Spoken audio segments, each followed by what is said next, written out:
Au Kenya, les restes de poissons donnent des objets de mode en cuir d'une main ferme. Des femmes aiguisent leurs couteaux pour dépecer les déchets de poissons entassés sur le sol.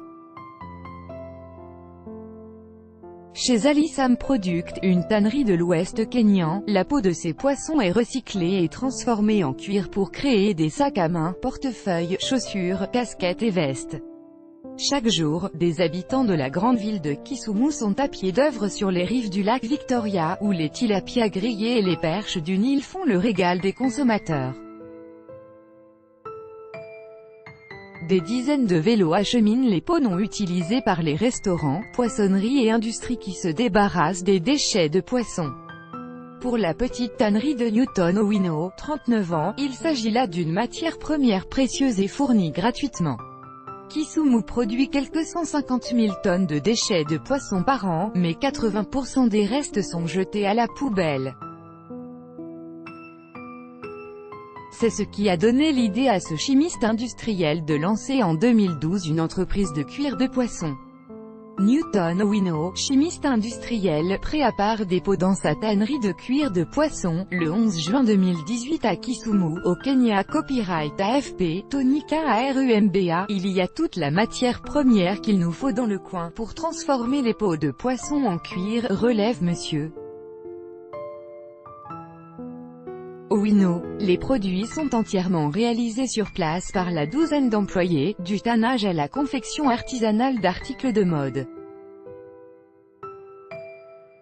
Sous la chaleur et les nuages de mouches, des femmes détachent d'abord la chair de la peau de poisson et l'écaillent avec leurs couteaux tranchants. Les peaux sont ensuite étendues sur des poutres de bois pour sécher, au grand plaisir des oiseaux affamés. Puis elles sont insérées pour le tannage dans un fût rouillé à manivelle et trempées dans une solution acide faite à partir de fruits locaux, comme la papaye ou l'avocat. Un employé d'Alisam Product fabrique une casquette à partir de cuir de poisson, le 11 juin 2018 à Kisumu, au Kenya. Copyright AFP, Tonika ARUMBA. C'est ce que nous appelons faire tourner le tambour, explique monsieur Owino, joignant le geste à la parole. Ce qui en sort est plus doux, plus sombre et sent moins fort. Les peaux sont alors nettoyées, et étirées et à nouveau séchées, élégant et abordable. Stylo, ciseaux, colle et teinture, c'est tout ce dont Fela Atieno a besoin pour créer des chaussures à base de cuir de poisson. Des sandales et des bottines, notamment. Une fois les peaux en main, les différentes phases de fabrication se succèdent pour donner vie à des objets élégants qui rappellent une peau de serpent ou de crocodile. Mais pour une fraction de leur prix. Les chaussures que fabrique Fela Atieno se vendent en effet pour 1500 shillings, 13 €, et les blousons pour 2000 shillings, 17 €, des prix abordables. Copyright AFP, Tonika ARUMBA. Newton Owino veille à ce qu'il en soit ainsi pour que ses employés puissent avoir accès à leur propre production. En plus de créer des emplois pour les habitants des bidonvilles, nous proposons également des produits en cuir qu'ils peuvent s'offrir, explique-t-il.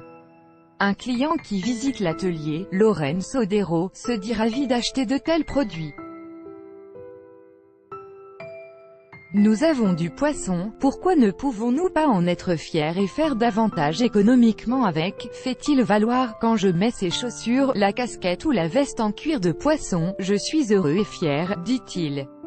Des peaux de poisson de la tannerie Alisam Product, le 11 juin 2018 à Kisumu, Kenya. Copyright AFP, Tonika ARUMBA. Étudiant chez Alisam Product, Alan Ochieng espère qu'une fois sa formation terminée, il pourra gagner des milliers de shillings grâce à ce savoir-faire original. Il existe une autre tannerie à Kisumu, mais c'est une tannerie traditionnelle qui ne traite pas la peau des poissons. Et Newton Owino assure être le seul à n'utiliser aucun produit chimique dans son processus de tannage. Son nouvel objectif, créer dans les 5 ans à venir une école de fabrication du cuir. Nous souhaitons transmettre à d'autres nos connaissances et ne pas garder ce savoir-faire uniquement pour nous. Tout droit de reproduction et de représentation réservé. Copyright 2018, Agence France Presse.